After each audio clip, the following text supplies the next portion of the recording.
As I just mentioned, Atlas V is launching the Air Force's AFS-PC-5 mission. This morning's flight includes the fourth mission of the Orbital Test Vehicle, or OTV-4, as well as 10 CubeSats managed by the National Reconnaissance Office and NASA. Developed by the Air Force Rapid Capabilities Office, the fourth mission of the X-37B OTV will test the performance of an experimental propulsion system. The system was jointly developed by the Air Force Research Laboratory and the Space and Missile Systems Center, as well as a series of advanced material plates developed by NASA. In a manner similar to the Space Shuttle, the X-37B will fly the experiments in space and return them to Earth for an additional analysis following a successful landing.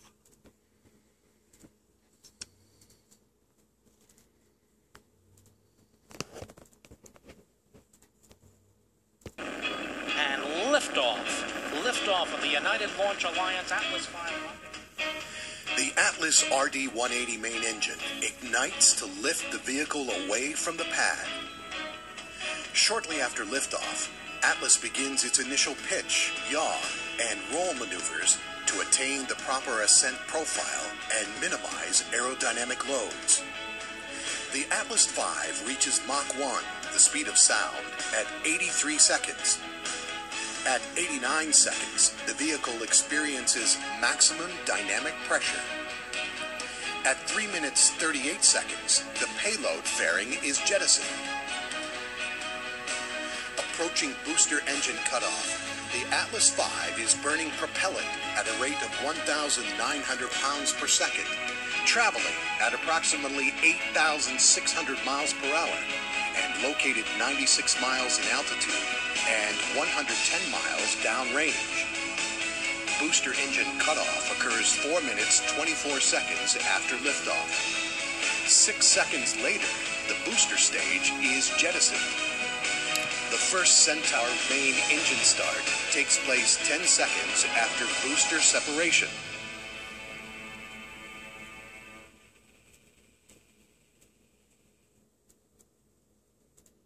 T-minus 4 minutes and counting. 3:55. Ground powers enable.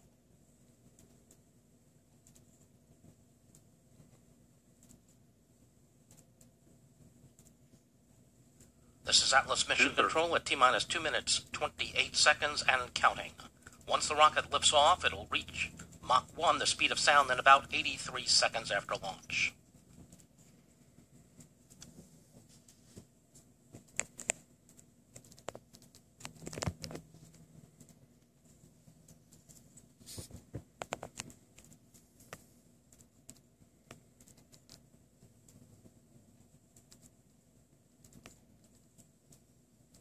$159. Vehicle internal. Launch sequencer start. 150.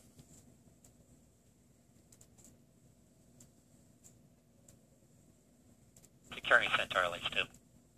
Securing Centaur LO2. 140. FCS launch enable. This is Atlas FCS Mission Control at T-minus 1 minute, 31 seconds and counting. The launch vehicle, payload, ground systems, and eastern range are go for launch.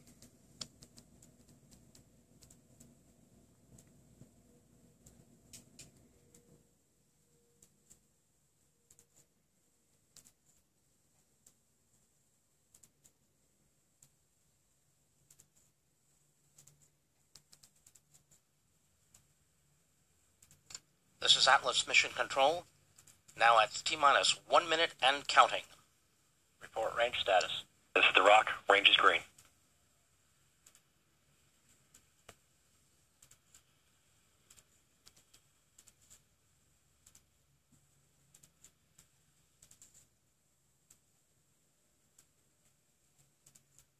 $40. Stable at step 3. This is Atlas Mission Control at T-minus 30 seconds and counting. TCS reduced for launch. Roger. 25. Status check. Go Atlas. Go Centaur. Go Aft Space 5. 20. 15. Atlas Mission Control at T-minus 10, 9, 8, 7, 6, 5, 4, 3, 2, 1, 0.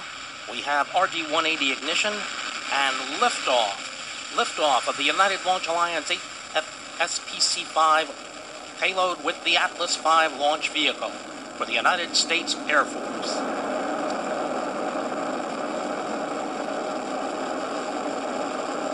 Vehicle disturbances are as expected. You're now hearing the voice of Rob Gannon providing launch vehicle ascent data. Let's listen in for mission progress. Everything is looking good. Passing 30 seconds into flight, everything looks good. Flight control is nice and smooth.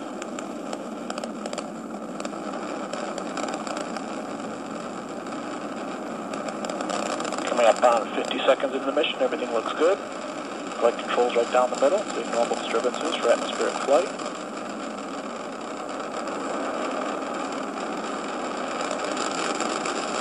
Everything is looking good. Operating parameters look good, vehicle disturbances look good. Open loop steering has been active for a while. Looking just fine. Coming up on Mach 1. And OTV is now supersonic. Passing through max Q. Vehicle disturbances continue to be as expected. We have throttled down to 95% of rated thrust right on time. Body rates are smoothing out. Engine operating parameters continue to look good.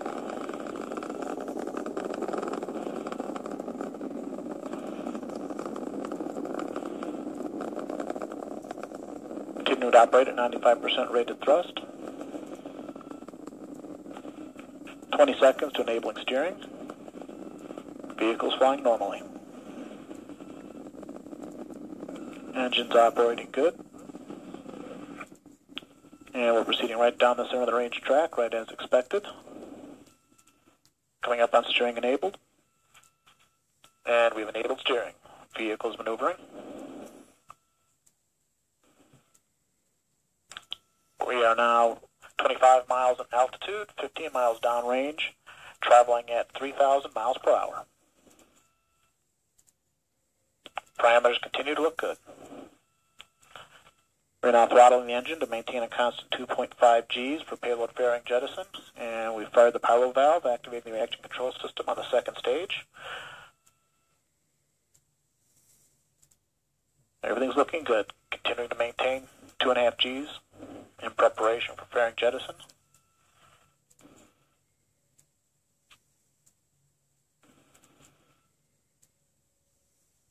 Engine continues to throttle as expected to maintain 2.5 Gs. Parameters looking good.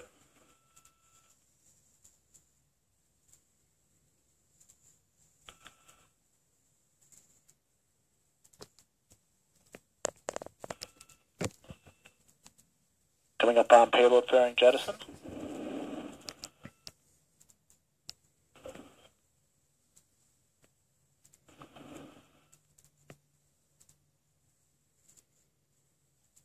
Everything looking good. Getting ready for fairing. Good fairing set. And CFR deck has jettisoned as well. Engine is throttling back up to 80% rated thrust, right as expected. Vehicle's operating normally. We've started boost phase chill down. We're now entering our constant 4.6 G acceleration phase in preparation for shutdown. Everything looking good. Coming up on shutdown. Boost phase chill has terminated as expected. We have cutoff. Booster engine cutoff coming up on staging.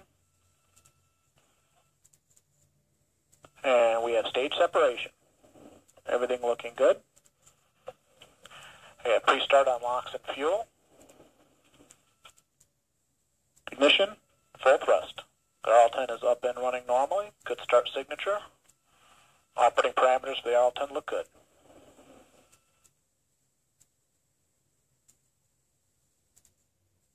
The vehicle continues to fly right down the center of the range track. This is Atlas Mission Control at T+, 5 minutes and 1 second into the flight. We've just heard Rob Gannon report the successful execution of events comprising the early portion of today's mission, and all systems continue to operate nominally. With the mission underway, let's take a look at video highlighting the capability of the X-37B orbital test vehicle.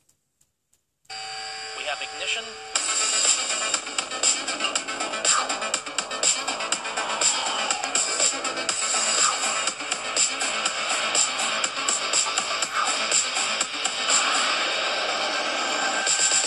This is the X-37B. The Boeing-built X-37B Orbital Test Vehicle, or OTV, continues to make history as the first unmanned vehicle to return from space and land on its own.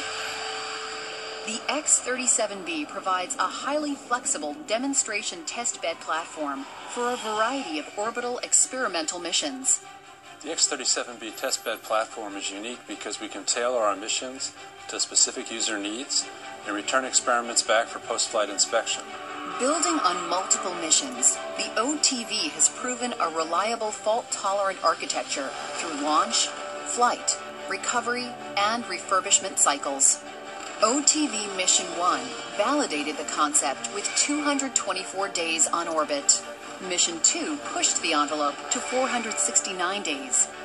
And Mission 3 not only shattered the record with 674 days on orbit, but also demonstrated the ability to reuse an X-37B flight vehicle.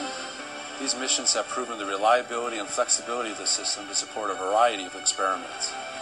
The X-37B offers a consistent and repeatable test platform in the space and hypersonic entry environments.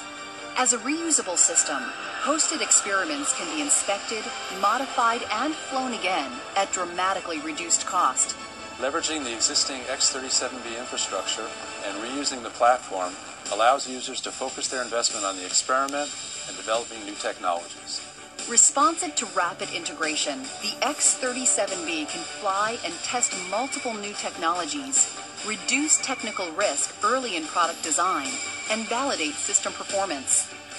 Integrated experiments leverage onboard power, telemetry, orbital maneuvering, thermal and attitude control to enhance test parameters.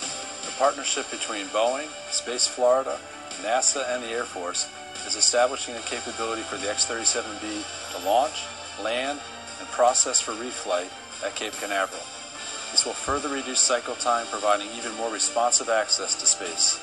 Ready to fly tomorrow's next-generation space-based technologies, today's X-37B enables affordable access to orbit. The reliability, reusability, and responsiveness of the X-37B will fundamentally change how we perform future space missions.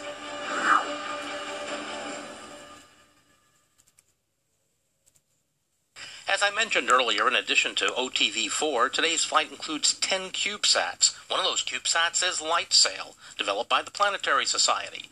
And I'm pleased to welcome Planetary Society CEO and science guy, Bill Nye. Thank you, Steve. It's great to be here. Well, Bill, thanks so much for joining me. It's a thrill and an honor to meet you. We're in the control center, for crying out loud. How cool is this? Doesn't get much better. Do we call this mission control? Absolutely. It's cool. Okay. The Planetary Society has a CubeSat named LightSail on today's mission. Would you give us a quick overview of the project? Yeah, so this may surprise you, us, anybody, but light has momentum, even though it has no mass.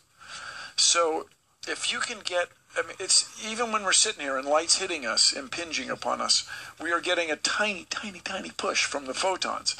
Well, if you're out in space where there's nothing to stop you, and you have a big enough object, big enough sail in this case, and a low enough mass spacecraft, it gets pushed. And so Carl Sagan, my old professor, talked about this in 1976. They wanted to have a mission to catch up with Comet Halley, Halley's Comet.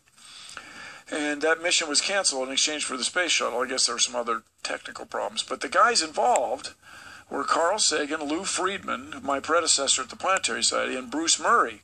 who was the head of the Jet Propulsion Lab at that time. And they wanted to have a solar sail to prove that the technology would work. It's one thing to sit in physics class and show that this should be possible, but it's another to really do it. As Tex Johnston, the test pilot on the Boeing 707, said, "One test is worth 1,000 expert opinions." So those three guys started the Planetary Society in 1980. I joined. I've been a member ever since. And then I joined the board in 1997, and everybody has been talking about a solar sail since then. I mean, since 1976, people have talked about solar sails. And so the Planetary Society got some funders, especially Andrian from the Carl Sagan's estate, Andrian's Carl Sagan's widow, from his estate, and we tried to fly in 2005, Cosmos 1, but it ended up in the drink. It's in the Barents Sea, somewhere in the Arctic Ocean. And so 10 more years have gone by, and we've rekindled the idea and embraced the standard called CubeSat, which is just 10 centimeters by 10 centimeters by 10. But ours is a 3-unit CubeSat, so it's 10 by 10 by 30 centimeters, smaller than a shoebox, everybody. And then the sail that will come out of it is this super shiny mylar. And another just sort of surprising thing until you think about it, if it's shiny, specular, like a mirror, the photon bounces off going this way and goes back that way, so you get twice as much momentum as if it were black, fully absorbent, black body, what have you. So it's just like, you're kidding, like that's going to work. So this, out of this little box, these really cool, really wonderful material, it's high cobalt steel, which was manufactured at the Air Force Research Lab at Kirtland Air Force Base in Albuquerque, New Mexico. These things come out 4.7 meters, and the sail then is 32 square meters. I mean, it's an enormous thing with this little, less than 10 kilo CubeSat. And so we're very hopeful that the thing will deploy properly, sunlight will hit it, and get a push. Now this mission, and I love you all, of course, at Atlas V land, but it's not going especially high, so we're going to get dragged down by the atmosphere pretty quickly. But this is a test flight. There's two things that we really want to verify: telemetry with the ground, which includes pictures from our cameras. We have really elegant cameras built by Aerospace Corporation, and we want to see the sails deploy, because if you're scoring along with us, NASA launched a spacecraft called NanoSail D, and for those of you who are normal or whatever, D, capital D in aerodynamics means drag. So this thing was designed to be dragged down, and the sails didn't deploy for about 6 weeks, and no one's really sure why that was. It's just stuck, mechanically stuck probably, and then every time you go around the Earth you get hot and cold, and it shook loose. But we are pretty confident we have solved that deployment problem. There is no thermal vacuum chamber on Earth big enough to have all 4 sails deploy at once from our little spacecraft. So we're going to fly it in space and see if it really works, and we're pretty confident. And just remind everybody, this was built by our members, 40,000 plus people around the world, who just thought this was an intriguing and wonderful thing to experiment with. And it's a technology that we strongly believe will enable all kinds of missions to the moon, to asteroids, to Mars, and the other just really sort of practical application of a solar sail is to get in an orbit closer to the sun than the Earth. And then instead of getting pulled in, because when you're closer to the sun you'd have to go faster, let the solar sail keep your position, so-called station keeping with the Earth. And that could have all kinds of advantages for monitoring solar weather and for looking for Earth orbit crossing asteroids. What you really want to do is look for those in the infrared spectrum, because in the visible, it's, as we say, it's like looking for charcoal in the dark. It's really hard to see. But with the solar sail, we strongly believe that all sorts of universities, institutions, and especially the Air Force is quite interested in this technology, and we have worked real hard to keep the cost very low and the compactness of it, keep the space very small. The space, that's a pun. The volume it takes up very small. So it's very exciting to be on the Atlas V. Okay, well, ULA has launched 5 CubeSat missions already. I'd like to know how important are these missions in terms of the experience they provide to the students, the research groups, as well as the science and technology advancements we gain from these really low-cost investments. Yeah, so the CubeSat is very small for starters, but the other thing is it's standardized. So you can go online and buy solar panels that are robust enough to take the hard vacuum of space in the sun, on the sun side and the night side over and over. You know, without the thermal problems you would have with a homeowner's solar panel. And you can get electronics, you can get software, you can get software modules, and these things are becoming standardized, which has enabled universities. But the U.S. Air Force is quite interested in them, and Jet Propulsion Lab and Applied Physics Lab have both expressed interest, strong interest. We have a lot of members there. Strong interest in the success of this particular style of CubeSat because it has its own propulsion.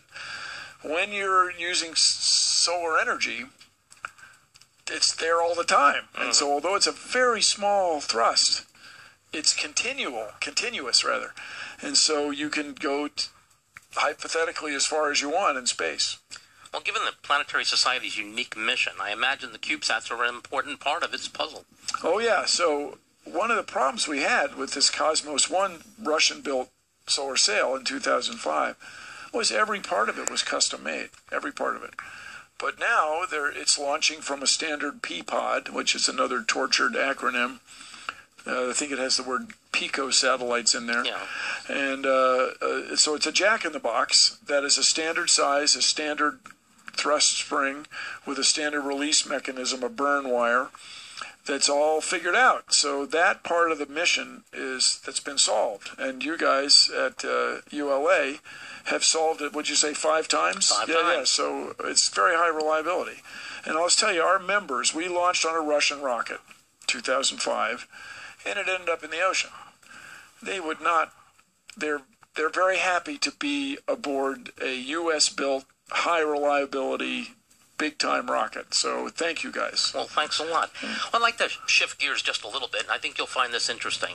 It seems we have something in common. Each time I host... Even more? Even more. And each time I launch an Atlas countdown and host this broadcast, we get questions from our viewers about my tie. Your tie. Oh, yes. It has pictures of a rocket. That's right. It has a space shuttle. That's right. And I know that you're known for your ties as well. Yes. But you choose not to wear bow ties. That's right. It takes all kinds, Steve. I don't get it. And there's a reason for it. This tie has a history. And the history of this tie is, in 1998, when I was working on the other side, I was one of the folks that... when you say the other side of the glass. No, the other side of the river here, the Banana River, which is separates us from the Merritt Island, which separates from the Indian River to the mainland. The NASA missions are launched on the other side. We're actually on Cape Canaveral. Yeah, so we're on an Air Force base. We're on an Air working Force in base. The civilian zone. That's correct. Yeah. And I got to work on the STS-95 mission. I got this tie when I was actually called upon to set some of the switches up on Discovery for John Glenn's flight. So you threw some switches. That's correct. It didn't go wrong. Everything went well. And so with this Atlas rocket, when I was asked to do this countdown, I decided, hey, I'll wear this Atlas tie. But most importantly, for all the plus count missions that I do on Delta and for the Atlas ones, I always wear my Snoopy tie pin. And Snoopy is for safety. That's right. Since now, let me ask you, I don't need to know. I Sure. haven't seen every broadcast, but when you wear the tie, do you also wear a shirt? Yes, I always wear a shirt. I'm sure you could pull it off, but I think it would distract some of the viewers. A white shirt for the Atlas missions and a blue shirt for the Delta missions.